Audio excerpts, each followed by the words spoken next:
Bismillah wassalatu wassalamu ala Rasulillah wa ala alihi wa sahbihi wa man walah. Okey, ada soal tak?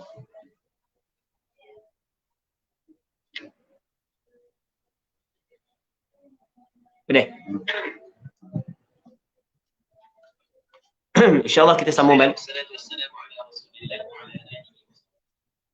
Okey, kita sambung balik pengajian kitab Minhajul Talibin yang dikarang oleh Imam Nawawi rahimahullah subhanahu wa ta'ala wa nafa'ana Allahu bi'ulumihi fid daraini amin. Kita mana? Mana? Bab wudu.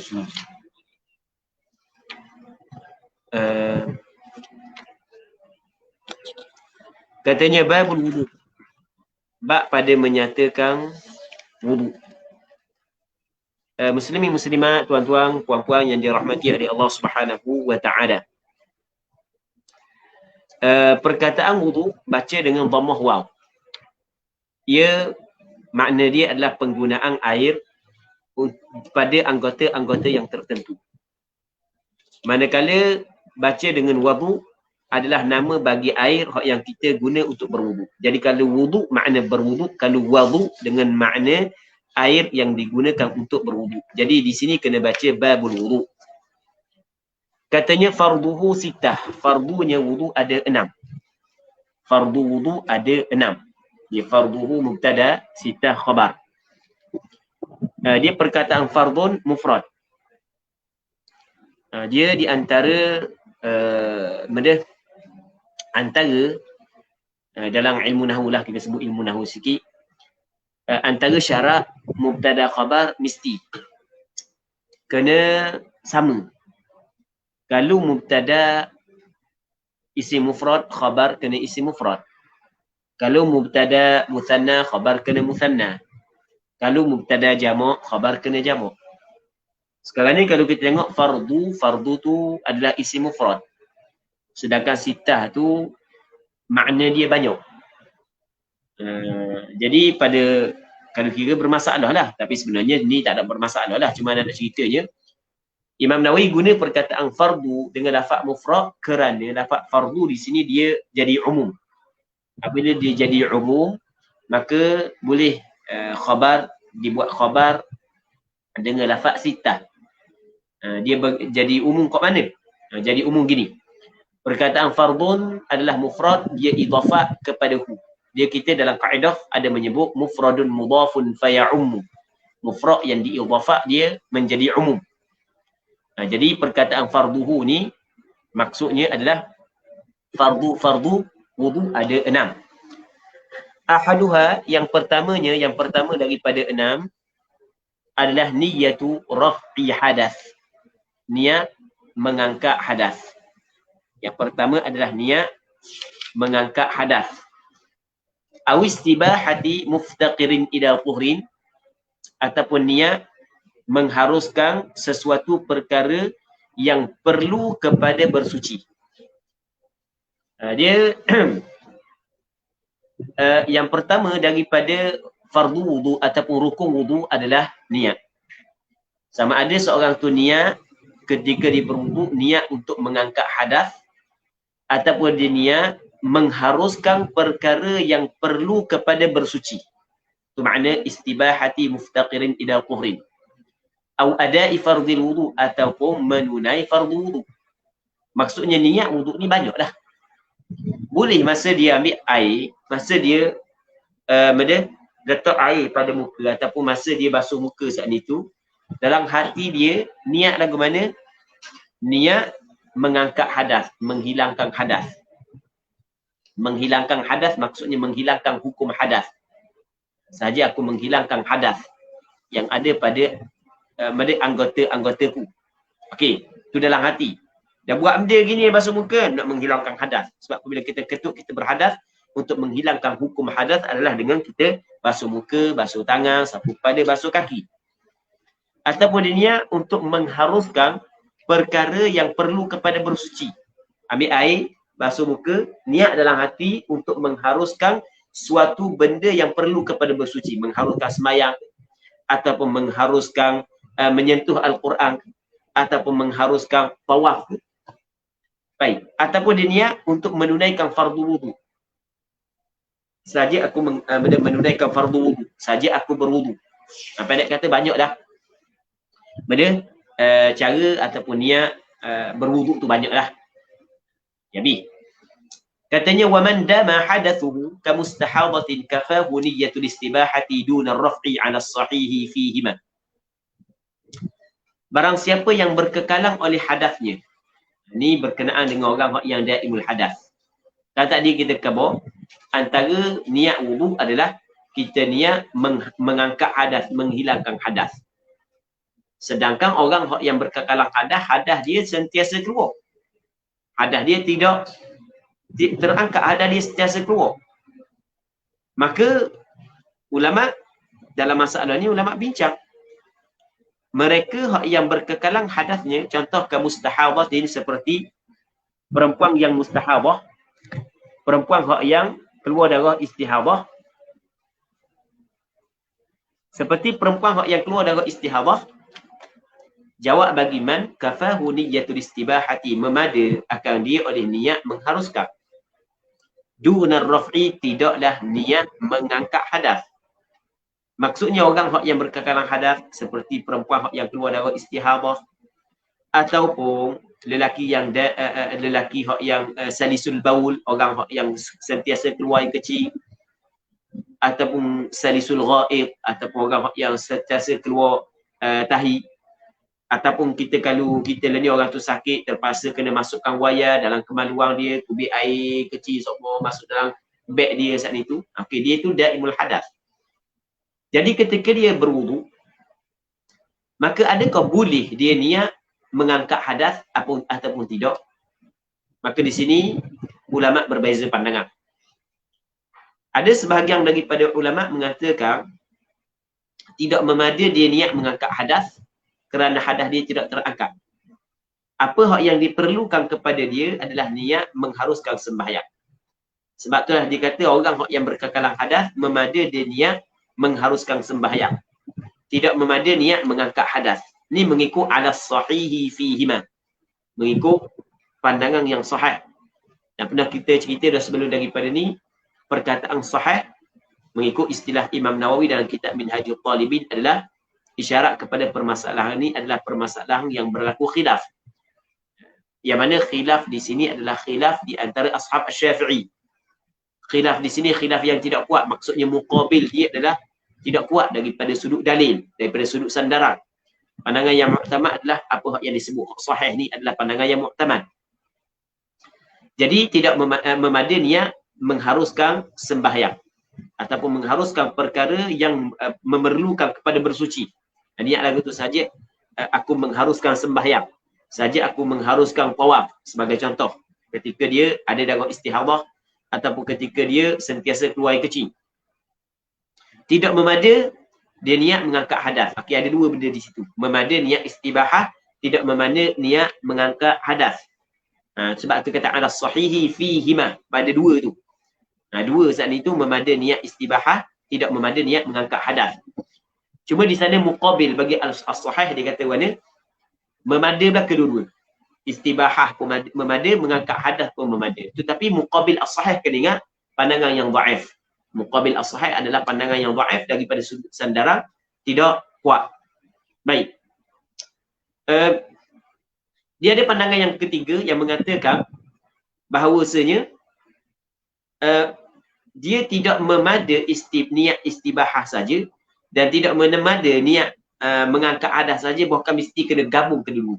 Ada pandangan yang ketiga, mesti kena gabung kedua. Mesti niat sahaja aku mengangkat hadas untuk mengharuskan sembahyang. Mesti kena gabung ke dua-dua. Baik. Boleh faham? Seterusnya katanya wa man nawa tabarrudan. Sesiapa hak yang dia berniat tabarrud. Tabarrud ni maksudnya menyejukkan diri. Nak bersejuk-sejuk lah. Ma'aniyatin mu'tabaratin, serta niat mu'tabarah. Niat yang dikira. Maksudnya dia niatlah mengangkat hadas, dia niatlah mengharuskan sembahyang.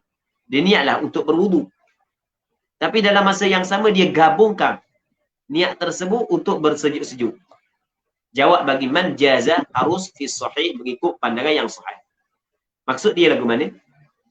Sekarang ni kita berwudu menggunakan air. Okey, kita berwudu menggunakan air.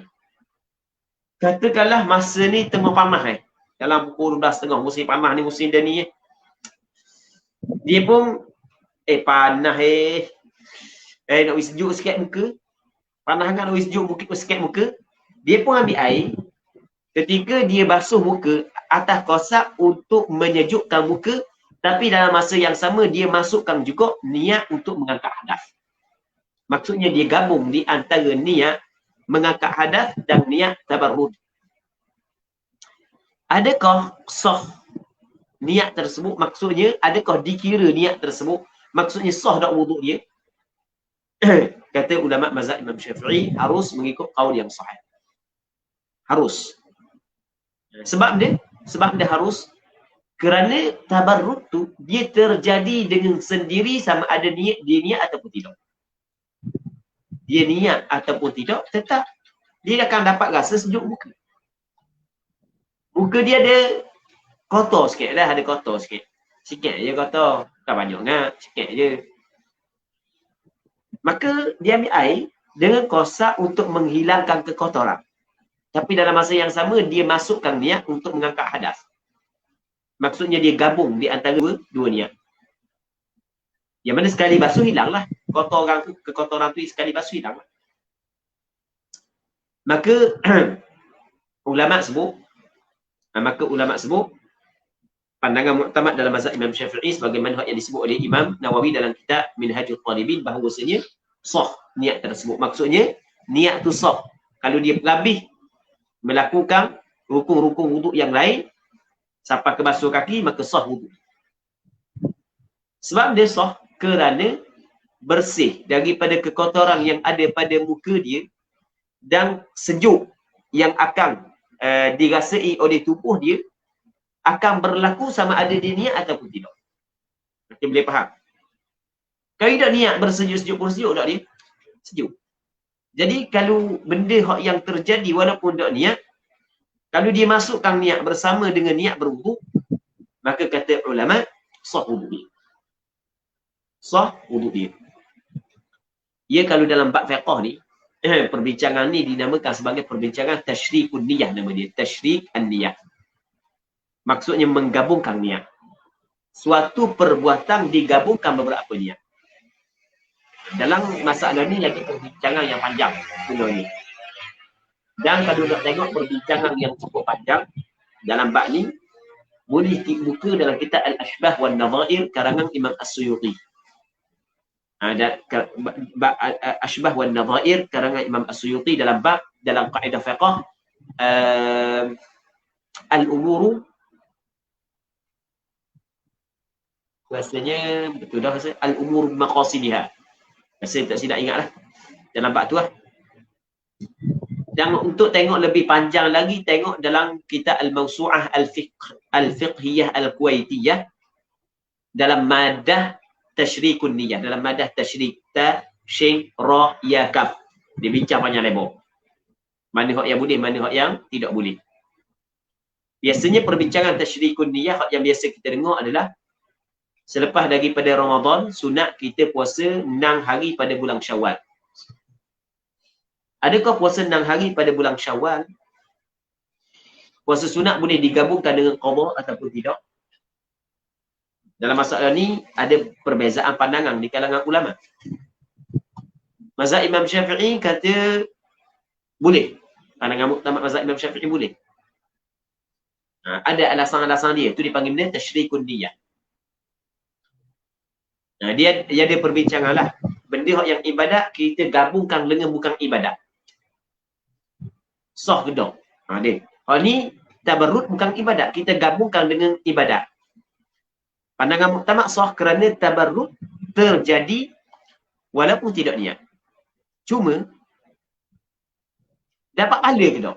Situ ada perbincangan di kalangan ulama. Dapat pahala tak? Sebab sekarang ni dia campur di antara niat ibadat dengan niat benda hak yang duniawi. Ada pahala ke tak? Ada sebahagian daripada ulama mengatakan tak ada pahala. Sah tu sah tapi pahala tak ada kerana dia telah campur di antara ibadat dengan benda yang lain. Antaranya Imam Izzuddin Ibn Abdis Salam. Imam Izzuddin Ibn Abdis Salam dalam bab ni keras sikit. Bab ni keras sikit dia. Dia kata tak ada pahala sebab dia campur di antara ibadat dengan bukan ibadat. Tak ada ikhlas di situ. Ikhlas ni bersih mesti kerana Allah Ta'ala sungguh dalam melaksanakan ibadat tersebut. Namun Imam Ghazali berpandangan bahawasanya kena tengok Al-Ba'ith. Imam Ghazali dia kata dapat pahala ataupun tidak adalah kena tengok kepada Al-Ba'ith. Maksud dia Ba'ith ni perkara yang mendorong, yang tekang dia, benda yang mendorong, yang tekang dia untuk melakukan perkara tersebut. Kalau sekiranya ba'ith ataupun qasad duniawi lebih banyak berbanding dengan qasad ukhrawi, maka tak ada pahala. Kalau banyak qasad ukhrawi berbanding dengan qasad duniawi, maka baru boleh pahala. Dia pergi nak ambil air basuh muka saat itu, tujuan dia yang paling besar. Apakah yang mendorong untuk dia buat benda tu? Kalau hak yang mendorong untuk menyejukkan muka, hak tu hak paling kuat, maka ketika tu tak ada pahala. Baik. Tapi kalau sekiranya tujuan dia untuk berwudu, hak yang kuat ni adalah untuk berwudu, sejuk tu sampingan, maka dapat pahala. Nanti tengok kepada ba'ith. Jadi aw ma yundabu lahu wudu'un ka qira'atin fala fil asah. Ataupun orang tu dia berniat barang yang disunatkan baginya wudu. Benda ni tidak disyaratkan berwudu, disunatkan baginya akan berwudu. Contoh ka qira'atin, seperti membaca Al-Quran. Dia baca Al-Quran tidak disyaratkan berwudu. Berbeza dengan menyentuh Al-Quran. Cuma sunat kita berwudu ketika kita membaca Al-Quran. Sama juga membaca hadis tidak disyaratkan berwudu. Tetapi sunat kita berwudu ketika kita baca hadis. Jadi dia ni, dia ambil air, masa basuh muka dia katakan, sahaja aku mengharuskan baca Al-Quran. Akhirnya gitu. Sahaja aku mengharuskan baca Al-Quran. Dalam hati dia gitu. Dia ambil air, dia basuh muka, dia kata sahaja aku mengharuskan membaca Al-Quran. Sedangkan baca Al-Quran tidak disyaratkan berwudu. Dia harus walaupun tidak ada wudu. Baik, itu maksudnya dia niat untuk mengharuskan perkara yang disunatkan baginya berwudu. Benda ni tidak disyaratkan berwudu. Maka fala, maksud benda fala, maka tidak harus. Fala ay fala yajuzu lahu dhalik. Maka tidak harus baginya demikian itu. Maksud tidak harus, tidak memada. Tidak memada fil asah. Sebab kita kata fala yajuzu, sebab dia kata jaza tadi. Sebab ma yundamu atas pada tabarrudan. Takdir kalam wa man nawa, sesiapa yang berniat ai biwudu'i, dengan wudu'nya, ma yundamu lahu wudu'un, perkara yang disunatkan baginya berwudu, bukan benda tu benda hak yang diwajibkan, tapi benda tu benda hak yang disunatkan sahaja. Contoh membaca Al-Quran, maka ketika tu fala yajuzu, sebab tadi dikata jaza. Maksud fala yajuzu di sini adalah fala yujzi, maksudnya tidak memada. Tidak memada perkara tersebut. Maksudnya tak sah lah. Niat tu apabila tak sah, tak jadilah wudu dia. Tidak terangkatlah hadas yang ada pada dia. Tidak boleh lagi dia dah semayang dengan wudu tersebut. Jadi muslimin muslimat yang dirahmati oleh Allah Subhanahu wa taala.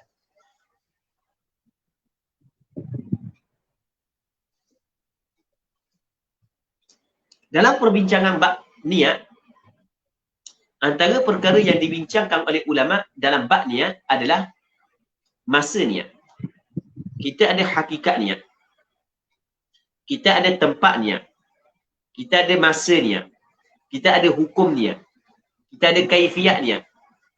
Kita ada syarat niat. Dan kita ada maksud niat. Ini 7 perkara yang dibincang dalam bab niat. haqiqatun hukmun mahallun wa zaman kaifiyatun wa syartun wa maqsudun hasan. Kaifiyatun wa syart kaifiyatun syartun wa hukmun wa maqsudun hasan. Ini 7 perkara yang dibincang dalam bab niat. Hakikat niat. Apa makna niat? Niat, kata ulama, qasdu syai' muqtarinan bi fi'li. Qasad sesuatu serta dengan buat. Itu niat. Yang keduanya, tempat niat. Tempat niat, mahallun niyah al-qalb. Dengan sepakat ulama. Tidak disyaratkan berlafaz dengan niat. Sepakat ulama. Okey, itu dipanggil dia tempat niat.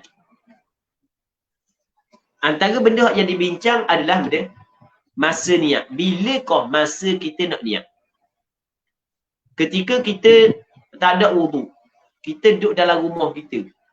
Kita nak pergi masjid, kita kata kita masuk dalam tandas sekejap.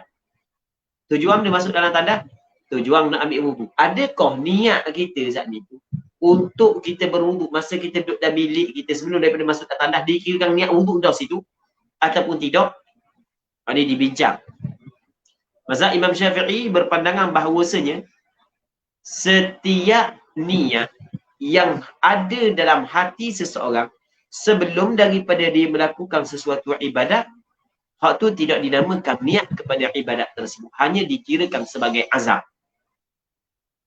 Niat yang dikira adalah ketika permulaan dia melakukan ibadat. Ni kita cover secara umum. Cuma ada beberapa permasalahan yang dikecualikan daripada keumuman ini. Jadi dalam mazhab Imam Syafi'i, dia kata masa niat adalah permulaan ibadat. Masa niat permulaan ibadat. Permulaan ibadat wudu kira hak fardu. Sebab hak fardu tu hak yang maksud. Manakala hak sunat tu dia panggil tawabi', bukan maksud. Faham tak yang? Sunat tu adalah tawabi', tabi' ikut je. Hak yang maksud dia adalah fardu. Maka permulaan ataupun hukum ataupun fardu hak yang boleh-boleh sekali kita buat adalah basuh muka. Maka sebab itulah mesti kena letak niat pada basuh muka. Tu kata pengarang kita wa yajibu qarnuha bi awwalil wajib, dan wajib menyertakannya niat dengan permulaan muka. Maksud dari permulaan muka, permulaan basuh muka. Jadi mana-mana basuhan yang kena pada muka sebelum daripada niat tidak dikirakan basuhan wudu, kena ulang balik. Okey, nampak? Boleh nampak kan? Baik. Kenapakah ulama mazhab Imam Syafi'i mengatakan bahawasanya masa niat adalah permulaan ibadat secara umumnya, secara khususnya adalah basuh muka untuk berwuduk? Sebab dia? Sebab ulama mazhab Imam Syafi'i melihat kepada dalil. Dia faham daripada dalil, bukan melalui pada otak dia. Bukan hukum ni diambil dalam kocek dia. Aku nak buat gini bukan begitu. Hukum ni bukan diambil daripada otak dia, bahkan hukum ni diambil daripada Quran dan hadis. Dalam Al-Quranul Karim ada ayat Allah Subhanahu wa taala berfirman, "Wa ma umiru illa liya'budullaha mukhlishina lahuddin." Tidak diperintah kepada mereka itu melainkan supaya mereka itu beribadat kepada Allah, hal keadaan mereka itu ikhlas bagi Allah, untuk Allah di dalam beragama.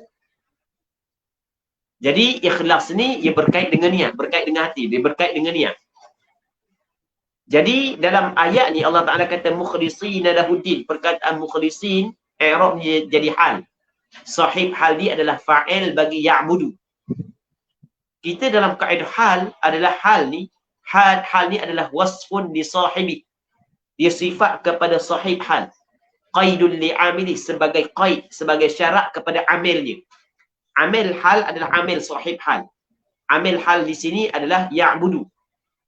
Maksudnya wama umiru illa liya'budullaha mukhlishina lahuddin. Tidak diperintah mereka itu melainkan supaya mereka itu beribadat kepada Allah. Hal keadaan mereka itu ketika melakukan ibadat mesti kena ikhlas. Hal keadaan mereka itu ketika melakukan ibadat mesti kena ikhlas. Itu kaedah hal. Jadi sebab itulah niat adalah ketika ibadat. Sebelum daripada ibadat tidak dikirakan niat. Ni mengikut mazhab Imam Syafi'i.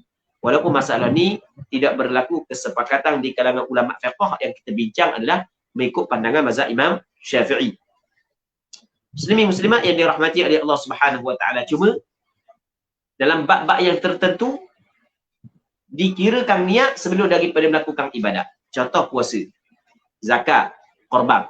Sebab ada dalil yang lain, ada dalil yang khusus, ada dalil yang lain yang mengeluarkan benda ni daripada keumuman dituntut melakukan niat pada permulaan ibadat. Okey, boleh faham? Nah, jadi wajib qarnuha bi awwalil wajhi wa qila dan kata qil ni pandangan hak yang lemah. Sebagaimana hak yang kita cerita dah sebelum daripada ni. Yakfi memadai ia kembali kepada qarnuha, qarnun niyah bi sunnatin qablahu, dengan sunat sebelum daripada muka. Masa kita basuh 2 pergelangan tangan ni, kita niat dah situ berwuduk, memadai dah atas pandangan sebahagian daripada ulama. Tapi pandangan ni adalah pandangan dhaif, bukan pandangan mu'tamad di dalam mazhab Imam Syafi'i. Cuma masalah menyertakan niat pada permulaan basuh muka ni, ramai orang tak faham, akhirnya rasa susah dan timbul was-was. Punca daripada dia rasa susah dan timbul was-was, kerana dia tidak faham hakikat niat. Sebab itulah kita kena faham hakikat niat dulu mula-mula. Hak mula-mula kita kena faham benda tu niat sebenarnya. Niat ni sebenarnya muslimin muslimat yang dirahmati oleh Allah Subhanahu wa taala adalah kehendak dalam hati. Al-iradah al-mutawajjihah nahwal fi'li. Kehendak dalam hati yang dihalakan kepada perbuatan. Maksudnya sengaja dalam hati ingin melakukan sesuatu perkara tu dipanggil niat. Dan setiap perbuatan hak yang dibuat dengan sengaja, semuanya ada niat belakang. Perbuatan hak yang dibuat dengan terlupa, hak tu hak yang tak ada niat.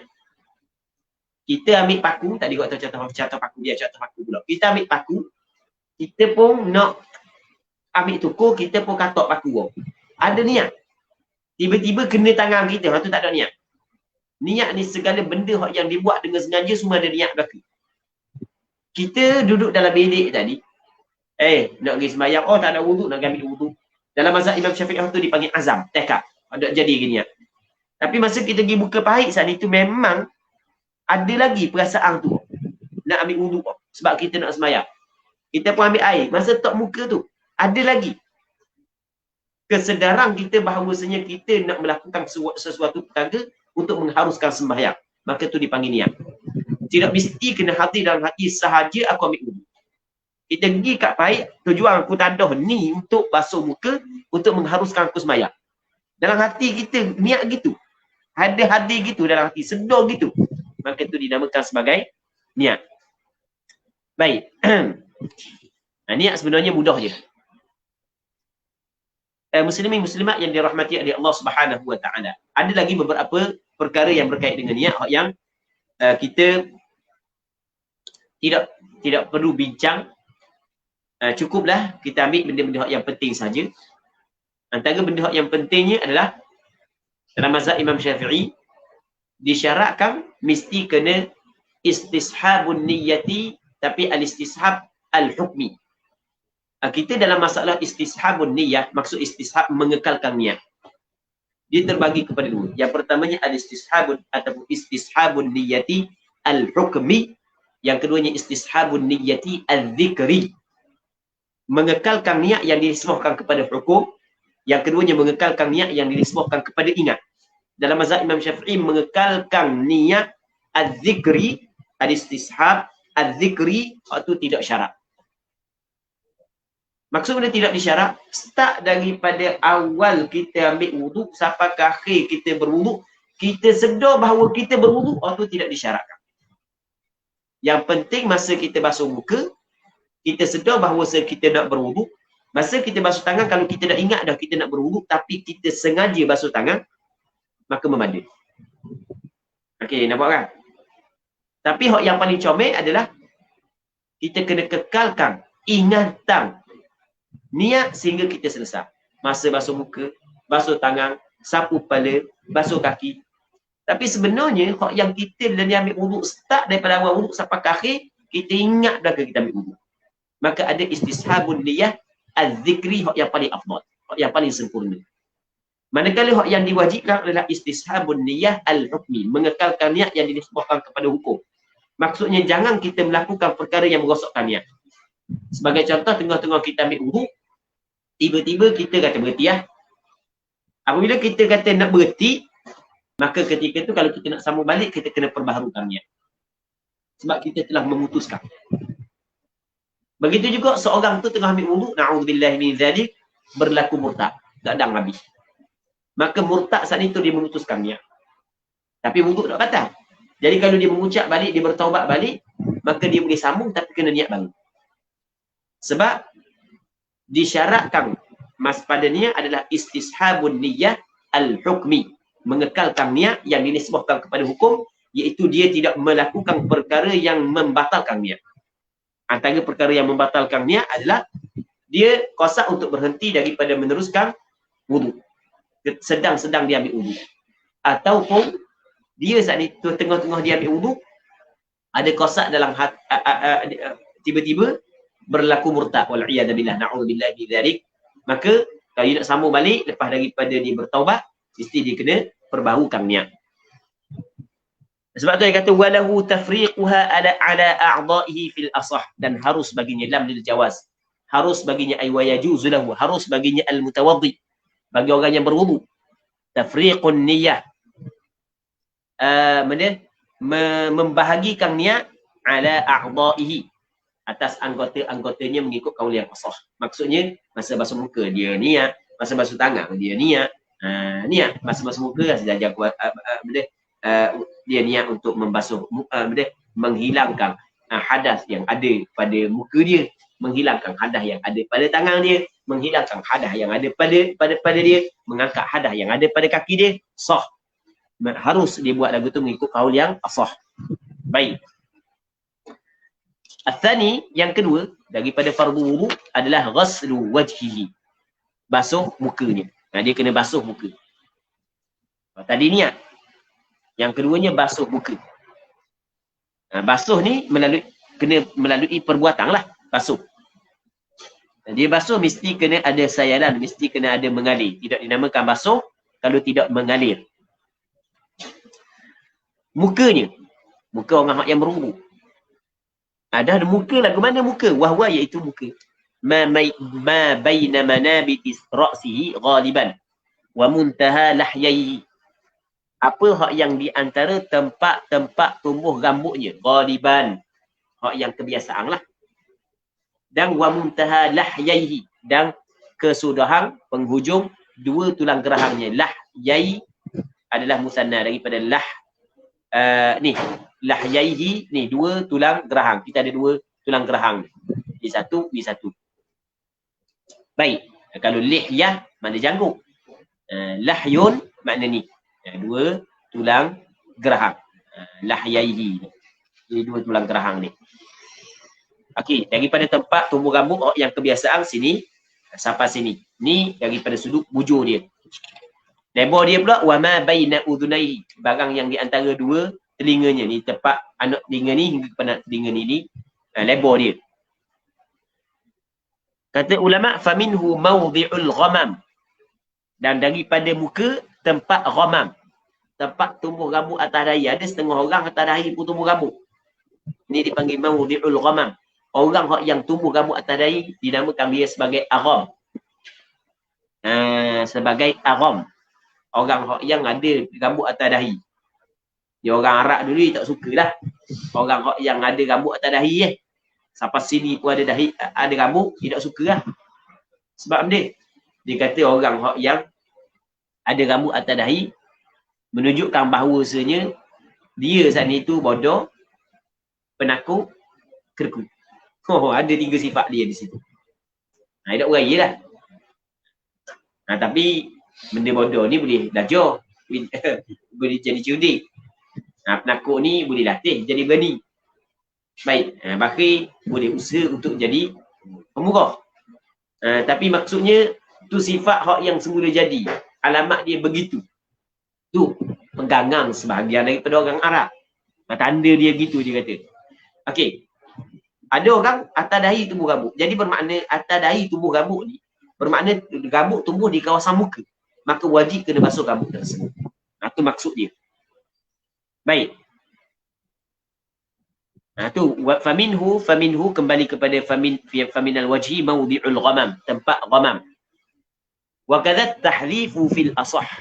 Begitu juga seperti ini mawdi'ul ghamam adalah tahdhif, maksudnya mawdi'ut tahdhif. Tahdhif ni gini, tahdhif. Tahdhif ni adalah ni kawasan ni, ni tahdhif. Apa dah? Cium ke? Piau. Ni tahdhif. Dia tahdhif daripada perkataan hazfun, buang. Orang Arab dulu orang puang ni nak pergi nampak muka luar, dia buang ni. Hak ni juga daripada muka fil asah, kaul asah. Jadi kita nak tahu mawdu'ut tahdhif ni kita ambil benang dalam kitab itu. Kita ambil benang, kita pun tak atas telinga, kita pun tak atas straight tarik ni.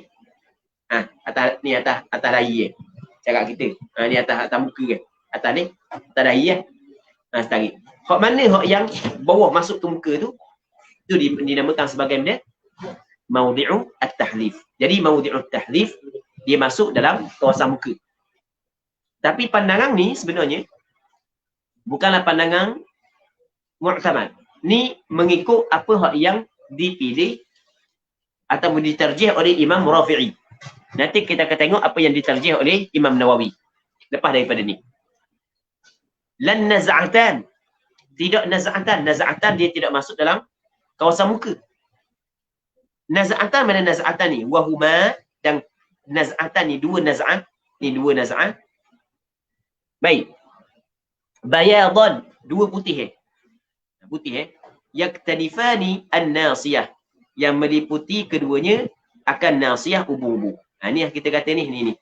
Ni ada sebuah ni. Ni dipanggil nasiyah. Apa naz'atan. Ni satu naz'ah, ni satu naz'ah. Dia tidak termasuk di dalam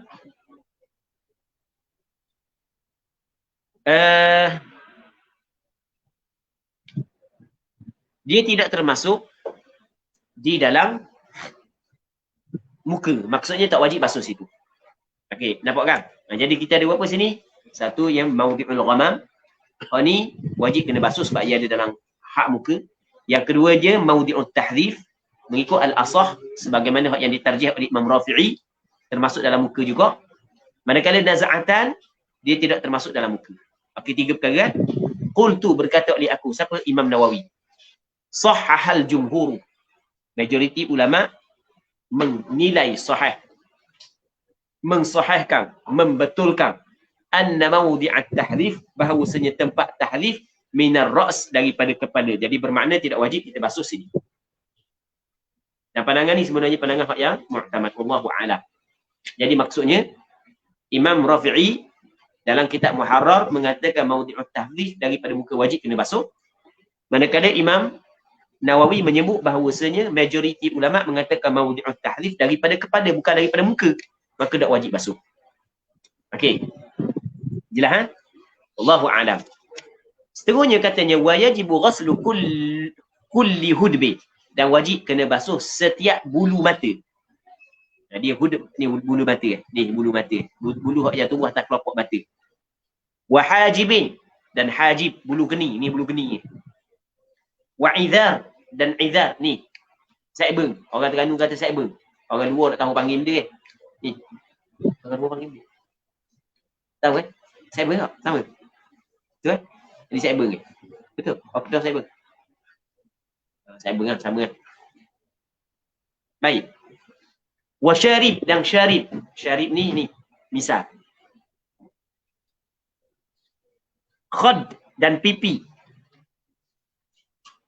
Maksud pipi ni adalah bulu yang tumbuh atas pipi. Ada orang yang banyak jambang ni, sampai ke atas pipi pun ada bulu.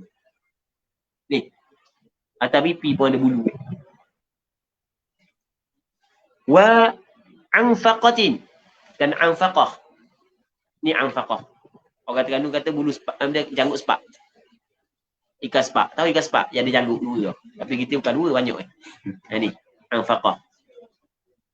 Wajib kena basuh belaka. Sya'aran wa basyaran. bulu dan kulit. Maksudnya benda bulu dan kulit wajib basuh bahagian luar dan bahagian dalam. Bulu mata wajib basuh luar dan pangkal dia. Bulu kening atas dan pangkal dia. Izar pun sama. Tengok izar pun sama. Bahagian luar dan bahagian dalam dia. Misal sama bahagian luar, bahagian dalam. Bulu yang di atas pipi sama. Bulu ni anfaqah pun sama. Baik. Jadi ada lagi yang kita kena sebut izar. Dia ada orang puang, dia izar dia panjang. Izar dia panjang. Dia izar ni izar dia panjang. Keluar daripada hak muka. Dia kena ingat dalam mazhab Imam Syafi'i ataupun dalam mazhab Imam Syafi'i dia mabnal wudu' ala al-ihtiyat. Wudu' ni dibina di atas ihtiyat, mengambil langkah berhati-hati. Mabnal wudu' ala al-ihtiyat ataupun ala al-ihtiyat, di atas mengambil langkah berhati-hati, berjaga-jaga.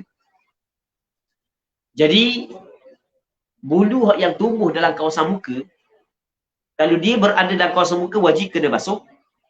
Kalau dia keluar daripada kawasan muka sekalipun wajib juga kena basuh. Okey, nampak kan?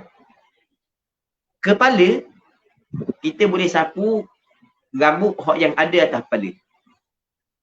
Tapi dengan syarat rambut saat itu duduk dalam kawasan kepala. Kalau rambut tu pangkal di dalam kepala, tapi kalau kita tarik tubik daripada kepala, hak tubik tak boleh. Tak boleh sapu. Sebab dia ambil langkah ikhtiar.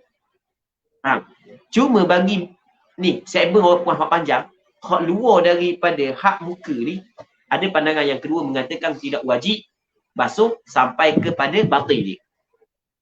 Pandangan yang kedua kata tidak wajib basuh batin, tapi zahir kena basuh. Dan ada juga pandangan kata tak wajib basuh. Tapi sebaik-baiknya orang puan biar basuh. Sebaik-baiknya orang puan. Baik. Seterusnya dan kata qil la yajibu batinu anfaqatin kathifah. Ada pandangan sebahagian ulama mengatakan tidak wajib batin di dalam anfaqah ni, anfaqah kathifah yang tebal. Kalau anfaqah yang tebal dia mengambil hukum janggut yang tebal, tak wajib dalam, luar je wajib. Atau ada pandangan. Katanya wal lihyatu in khaffat kahudbin. Jadi kalau janggut, lihyah ni janggut. Janggut. In khaffat, jika nipis, hukum dia adalah kahudbin, seperti bulu hudb. Ni bulu mata. Wajib basuh luar dan dalam. Janggut kalau nipi wajib basuh luar dan wajib basuh dalam. Kalau nipi. Wa illa falyaghsil zahiraha. Dan jika tidak, maksudnya jika tidak nipis, maksudnya tebal janggut tersebut, maka hendaklah dia basuh hak zahirnya sahaja. Maksudnya hak batin tak wajib basuh. Cuma ukuran nipis dengan tebalnya, kata ulama, adalah orang hak yang cakap dengan dia, dia panggil majlis takhatub. Orang yang duduk dalam majlis takhatub lebih kurang dalam semeter setengah dengan dia, kalau tengok tak nampak pun kulit yang berada di bawah janggut, maka tu dipanggil tebal. Kalau nampak, nipis. Kalau separuh nampak, separuh tak nampak, tetap wajib kena basuh luar dalam. Macam ramai orang kita kan, separuh nampak, separuh tak nampak. Tempat tebal sikit tak nampak, ada banyak tu hak tak nampak, hak lain nampak belaka. Maka kira nipis, wajib kena basuh luar dan dalam. Kita basuh ni bukan mesti kena yakin 100%. Bukan. Maksud dia, lepas daripada basuh saat itu, kita kena cari alat. Setiap inci di muka kita tu, yakin kena belaka. Tak. Cukup dengan benda, ghalabatul dhann, kuat sangkaan. Sangkaan kuat bahawasanya kata dah, luar dalam. Beres. Wa fi qawlin, dan pada satu pandangan, la yajibu ghaslu kharijin 'anil wajhi. Tidak wajib basuh hak yang keluar daripada muka. Ingat dah tadi kita tadi. Hak yang keluar daripada muka, maksudnya benda tu tumbuh daripada muka, tapi keluar daripada kawasan muka, maka tidak wajib basuh. Tapi pandangan hak yang lebih kuat adalah kalau pangkal dia ada dalam muka, wajib kena basuh. Lepas tu hak yang keluar daripada hak muka, tetap juga kena basuh. Sebab dia, kita kabar mabnal wudu' ala al-ihtiyat. Wudu diasaskan di atas ihtiyat, berhati-hati. Baik, al-thalith, yang ketiga. Okey, kita berhenti sini dulu untuk malam ni sebab 10.30 dah. Cuma kita ada 2 soalan yang kita nak jawab malam ni. Ada lagi soalan lain, banyak lagi soalan lain, cuma kita tak nak jawab soalan lain, kita nak jawab 2 soalan. Yang mana soalan yang pertama berkenaan dengan masalah wa kullu hajarin li kulli mahalli. Kita sebelum daripada ni kita ada bincang berkenaan dengan bab, dalam bab istinja tu ada perkataan wa kullu hajarin li kulli mahalli, setiap batu bagi setiap tempat. Maksudnya kalau kita guna batu untuk beristinja, sama ada qada hajat kecil ke atau qada hajat besar, adakah mesti kita masa setiap kali sapu tu kena belaka tempat tersebut ataupun tidak disyaratkan kena? Dalam masalah ni, ulama dan mazhab Imam Syafi'i sebenarnya berbeza pandangan. Ada sebahagian daripada ulama berpandangan bahawasanya wajib kena ta'mim, kena meratakan setiap kali sapu pada tempat keluar dia. Mesti kena ta'mim.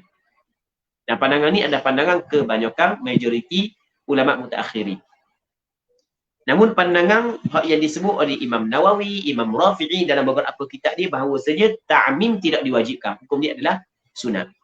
Katakanlah ni dubur sebagai contoh. Ni kita kata okey, ni tisu. Pandangan kebanyakan ulama dia kata wajib ta'mim setiap kali sapu, kan kita kali sapu biar kena belaka. Jadi hak yang paling comelnya kita ambil daripada permulaan depan, kita pusing biar kena belaka. Lepas tu yang keduanya ambil daripada kiri pula ke kanan, biar kena belaka. Lepas tu yang ketiga kita ambil daripada tengah-tengah begitu. Okey. Hak tu hak yang paling comel. Biar we kena belaka. Tapi ada pandangan yang kedua, dia kata sebenarnya ta'mim ni hukum dia sunat. Dan pandangan hak yang kata sunat adalah hak yang dipegang oleh Imam ataupun yang disebut oleh Imam Nawawi dengan Imam Rafi'i. Walaupun kebanyakan ulama mutaakhirin mengatakan wajib ta'mim. Maksudnya ta'mim berlaku khilaf. Adakah wajib ataupun tidak? Okay, berlaku khilaf. Satu. Yang keduanya berkenaan dengan masalah ketika kita nak istinja dengan contoh kita kata tisu. Adakah wajib kita kena letak pada tempat yang suci dulu baru kita masuk pada tempat yang najis, ataupun boleh kita letak pada tempat yang najis? Nampak kan? Okey, itu soalan yang kedua. Baik. Dalam masalah ni ulama mazhab Imam Syafi'i mengikut pandangan mu'tamad adalah tidak wajib letak pada tempat yang suci. Bahkan kalau kita mula daripada tempat yang najis sekalipun tak ada masalah. Tapi hak yang sunatnya adalah kita ambil pada tempat yang suci. Okey. Ni kawasan hak yang bernajis. Kita mula daripada tempat yang suci baru kita masuk pada tempat hak yang kena najis. Okey, wallahu a'lam. Itu hak yang anda nak cerita. Nak cerita pula benda hak tu je hak yang kita nak jawab pada malam ni. Hak yang lain tu kita tak nak jawab. InsyaAllah kita jawab pada minggu-minggu akan datang lah pula. Jadi untuk malam ni kita rasa sini dululah pertemuan kita, dan kita mengharapkan semoga Allah Subhanahu Wa Taala memberkati majlis ilmu yang kita adakan pada malam ini. Dan tidak lupa juga kepada pihak madrasah akan dibagi ruang sekejap malam ni. Jazakallah. Wallahu a'lam. Sallallahu ala sayyidina Muhammad wa ala alihi wa sahbihi ajma'in. Alhamdulillahirabbil alamin.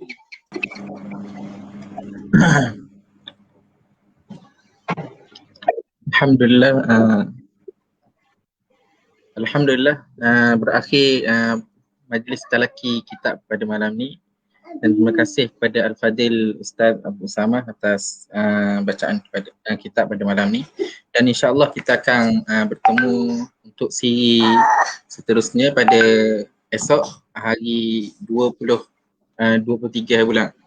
23 bulan esok, masa macam biasa sama juga insya-Allah. Dan sedikit pengumuman untuk program yang kita akan jalankan di Akademi Doa, Akademi Ulama Amilin Terengganu, Akademi Doa. Yang pertama, kita akan bersiaran secara live bersama dengan Al-Fadil Ustaz Abu Usamah dalam slot soal jawab fiqh solah sempena dengan bulan penghayatan ibadah solah yang dianjurkan oleh Esko dakwah yang akan diadakan pada 25 hari bulan Mac, hari Khamis, pukul 10 pagi. InsyaAllah soal jawab ni kita boleh juga komen secara live dalam soal jawab ni. InsyaAllah akan dimoderatorkan oleh Al-Fadil Ustaz Hanis Roslan, Kawai Doa Dun Kuala Beran. Yang kedua, program harian talaki kitab bulan penghayatan ibadah solat, ni masuk minggu keempat dah. Kalau silap saya baca siri yang ke-19. Siri yang ke-19. Bacaan kitab Muniatul Musalli minggu keempat. Saya boleh ikuti juga di Facebook dan YouTube Akademi Doa. Dan yang terakhir program forum siri yang kedua, forum Ikon Da'i bersama selebriti yang kita jemput khas Al-Fadhil Ustaz Syed Muhammad Nur Hisham, dan panel kedua Piu Rahmat dan akan dimoderatorkan oleh Al-Fadhil Ustaz Nur Alif Mahari, dan insyaAllah akan bersiaran pada 26 Mac 2021 hari Jumaat terdekat ni pada pukul 9.30 malam. InsyaAllah boleh sama-sama kita ikuti program-program dakwah akan bersiaran langsung di Facebook Akademi Didik Ulama Amilin Terengganu. Dan yang terakhir, saya sekali lagi mohon maaf atas kesilapan dan keterlanjuran dalam mengacarakan majlis pada malam ni. Terima kasih sekali lagi kepada Al-Fadhil Ustaz. Terima kasih kepada semua yang menonton dan share, like pada malam ni. Sama-sama kita tutup majlis kita pada malam ni dengan bacaan tasbih kafarah dan suratul Asr.